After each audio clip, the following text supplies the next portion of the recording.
The last winter letter. The Whitmore family lived in a small town on the Canadian border of Vermont, a quiet place where winter came early and lingered long.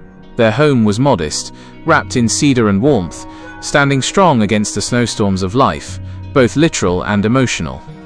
Emily Whitmore was a single mother of two. Her husband, Daniel, had died in a car accident 5 years ago on a snowy December evening. He was on his way home with hot cocoa and Christmas lights for the kids.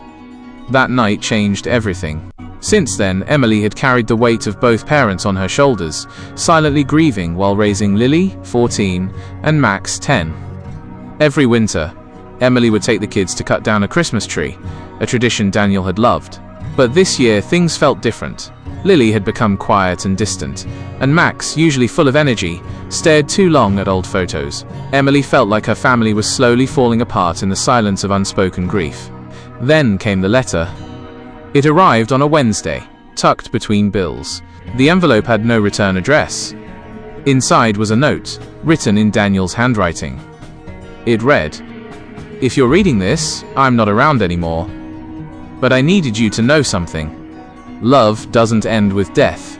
It stays in the pancakes you make on Sunday mornings, in the way Lily rolls her eyes when she's pretending not to care, in Max's laugh when he finally gets a joke. You're doing better than you think, Em. I know it's hard, but don't be afraid to be happy again. Let love back in, starting with each other. Daniel." Emily sat frozen at the kitchen table, tears falling silently onto the letter. She didn't know how it got there. Maybe he'd written it before, maybe a friend had mailed it late. It didn't matter. What mattered was that it was what they needed. That weekend, she gathered Lily and Max and drove to the same snowy lot where they had always picked their tree. The kids didn't say much at first, but when Max tripped and landed face first in the snow, everyone laughed. It was the first time Emily had heard Lily laugh like that in months.